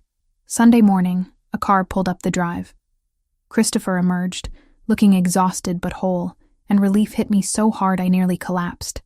I ran to him, and he caught me, holding on like he'd been drowning and I was air. "It's over," he said into my hair. "Victor and his lieutenants have been neutralized. The Ndrangheta is pulling back from New York. You can come home." I pulled back to look at his face, searching for signs of injury. "Are you hurt?" "No. Tired, but not hurt." He cupped my face gently. "I kept my promise. I handled it. And now you're safe. What did you do?" I needed to know. Needed to understand what he'd sacrificed to protect us. What needed to be done. His expression was carefully controlled. Victor tried to expand into territory he had no claim to. I reminded him of boundaries. We reached an understanding. The careful phrasing told me everything I needed to know. Blood had been spilled, though Christopher had been careful to keep his own hands clean enough to avoid legal consequences. Men had been hurt, or killed, or driven from the city. And he'd done it all to keep Olivia and me safe.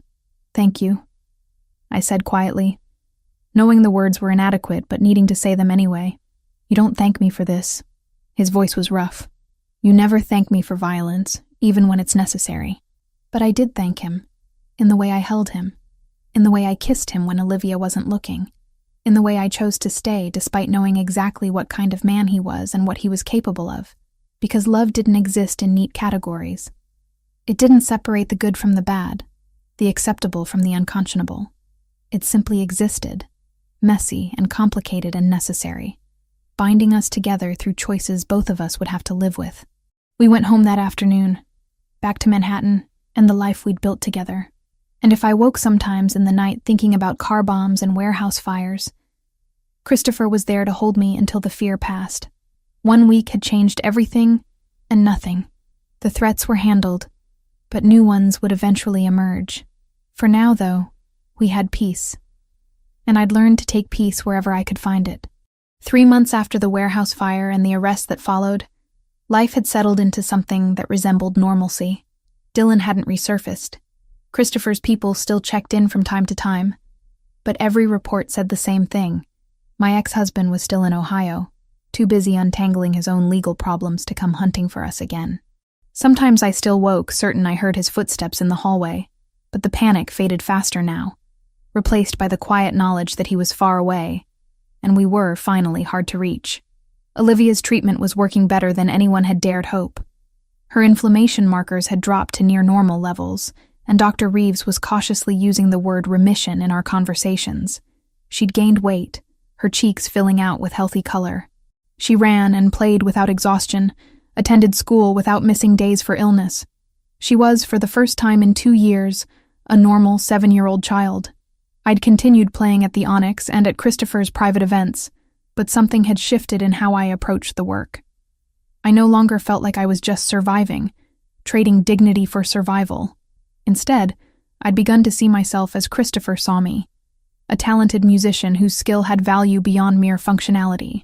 He'd arranged for me to give a small recital at a gallery opening last month, my first public performance in years that wasn't background music. The response had been overwhelming, and I'd fielded 3 offers for future performances at venues that had nothing to do with Christopher's business.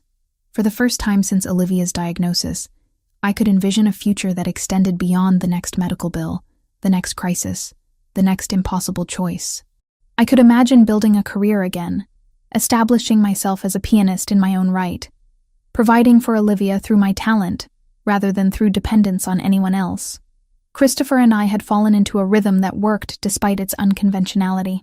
He spent most nights at our apartment, usually arriving after Olivia was asleep, but present for breakfast before she left for school. She'd grown attached to him in a way that both warmed and terrified me. She called him Chris now, asked his opinion on homework assignments, showed him her art projects with the same enthusiasm she'd once reserved only for me. One morning in early February, I woke to find him already dressed, sitting on the edge of the bed with his phone in hand. The early morning light coming through the windows cast his features in sharp relief, emphasizing the tension in his jaw. "What's wrong?" I asked, immediately alert. He set the phone down and turned to face me. "I need to ask you something, and I need you to really think about your answer." My stomach nodded. "That sounds ominous."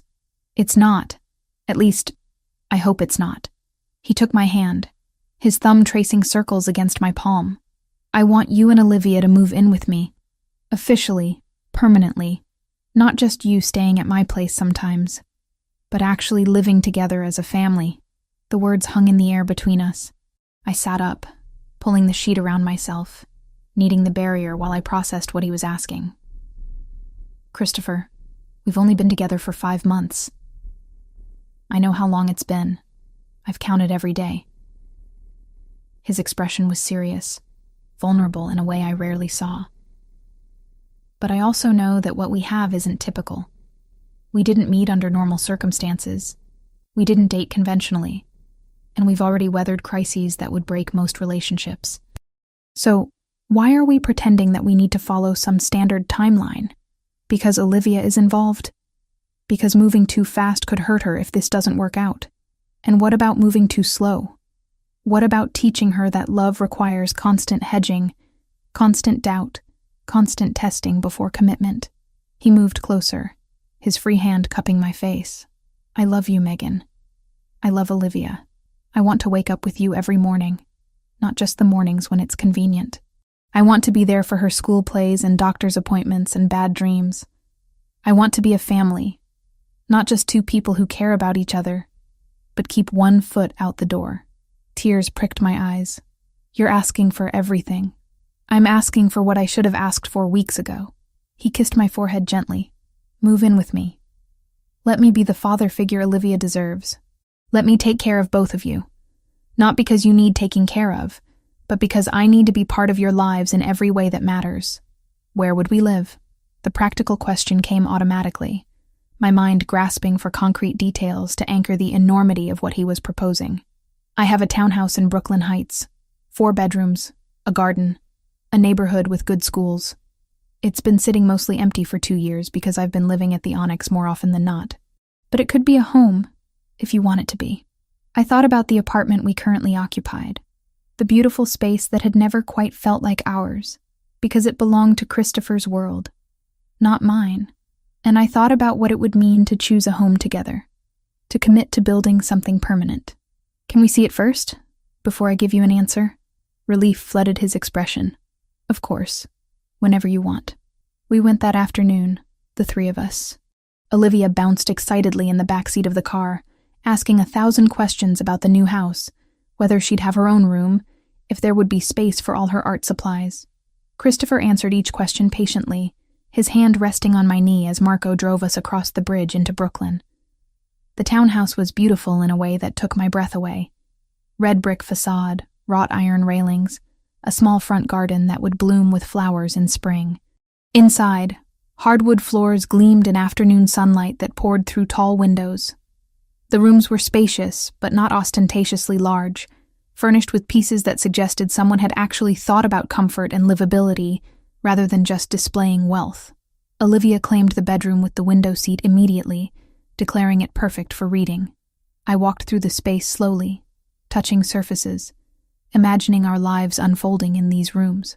The kitchen was modern and functional, perfect for the cooking I'd stopped doing in recent months. The master bedroom had an attached bathroom with a clawfoot tub that made me think of long soaks after stressful days. "What do you think?" Christopher asked, finding me in what could be a study or music room. Empty, except for a piano positioned near the window. "It's perfect." I ran my fingers across the piano keys, not pressing hard enough to make sound. Too perfect, maybe. Like it's waiting for us to ruin it, or waiting for us to make it real. He moved behind me, his arms circling my waist. "This house has been empty too long. It needs voices, laughter, life. It needs you and Olivia." I leaned back against him, letting myself imagine mornings in that kitchen, evenings in that garden, nights in that bedroom. What happens when your business interferes? When you have to disappear for a week to handle situations like Victor? When Olivia asks questions about what you do and I don't have good answers? Then we deal with those situations as they come. Together. His lips brushed against my temple. "I'm not asking you to pretend I'm something I'm not. I'm asking you to accept all of me, the good and the complicated and the dangerous, the same way I accept all of you. The strength and the fear and the fierce love you have for your daughter." I turned in his arms to face him. "If we do this, I need one promise from you. Anything. That you'll always come home. No matter what business you're handling, no matter what dangers you face, you promise me that you'll do everything in your power to come back to us." My voice cracked slightly, because Olivia has already lost one father figure. She can't lose another.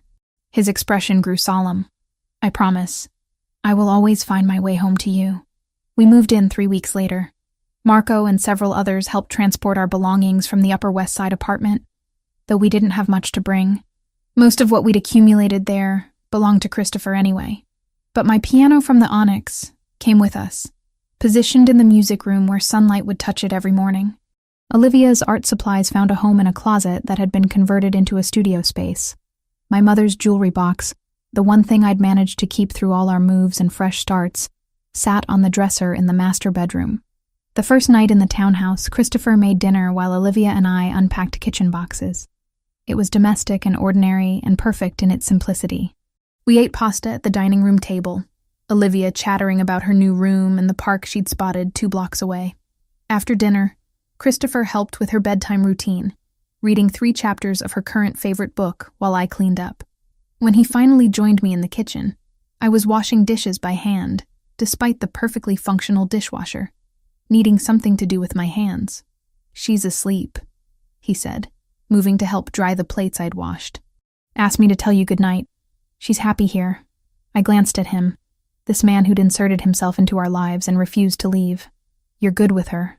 She makes it easy. She's smart, funny, creative. Everything a kid should be." He set down the dish towel and turned me to face him. "Thank you for giving me this. For trusting me with both of you. Thank you for not giving up when I tried to push you away." He kissed me then, soft and sweet.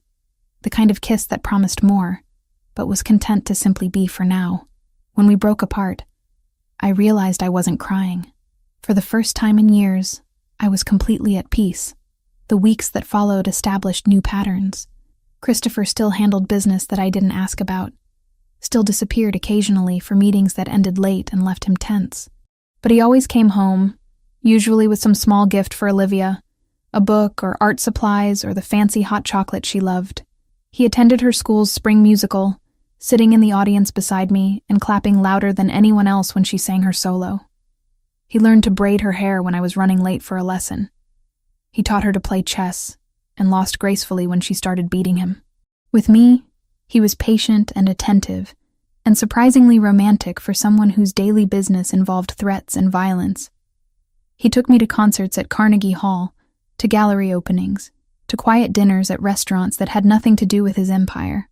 He listened when I talked about wanting to perform more, about maybe teaching at a conservatory someday. He encouraged the dreams I'd buried under years of survival and fear. One Saturday afternoon in early May, we were in the garden. Christopher was teaching Olivia how to plant tomatoes while I watched from the back steps, coffee in hand. The spring sun was warm, the air filled with birdsong and Olivia's laughter as she got dirt all over herself. And I realized, with sudden clarity, that I had stopped waiting for disaster. For so long, happiness had been temporary, borrowed, something that would inevitably be ripped away. But watching Christopher patiently guide Olivia's hands as she patted soil around a seedling, seeing the genuine affection in his expression, I finally believed this might last. "Mom," Olivia called. "Chris says we can plant flowers too. Can we get roses?" "Whatever flowers you want, sweetheart."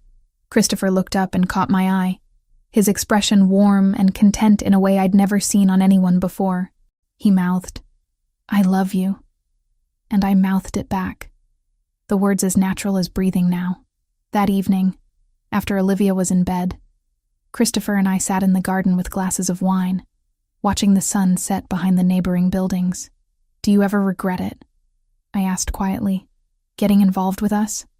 Taking on all the complications we brought into your life?" He was quiet for a moment, considering. "I regret a lot of things in my life, Megan. Choices I made, people I hurt, opportunities I missed. But you and Olivia? Never. Not for a second. Even though we changed everything, especially because you changed everything." He pulled me closer, tucking me against his side. "Before you, I was going through motions, building an empire that would outlast me, but never give me anything worth living for. You gave me purpose beyond power. You gave me family." I tilted my head up to kiss him, tasting wine and promises on his lips. "We should probably talk about the future at some point. About what happens when Olivia gets older and starts asking harder questions. About whether we want to make this official in some legal sense. Are you proposing to me, Miss Foster?" His tone was teasing, but his eyes held genuine hope. "Maybe I am. Eventually." I smiled against his mouth. "But not tonight. Tonight I just want to sit here with you and be grateful for this moment." "I can do that." He settled back, holding me close while the last light faded from the sky. "I can do that for as long as you'll let me." And that, I realized, was the real victory. Not escaping Dylan, not securing Olivia's treatment, not even finding love in the most unlikely of places. The real victory was learning to accept happiness without constantly looking over my shoulder for the disaster that would end it. Some threats would always linger on the horizon. Christopher's world was dangerous, and choosing to be part of it meant accepting risks I couldn't fully control. But we'd face those together, as a family, with all the strength that came from being truly seen and loved. For tonight, for this moment, that was more than enough. It was everything.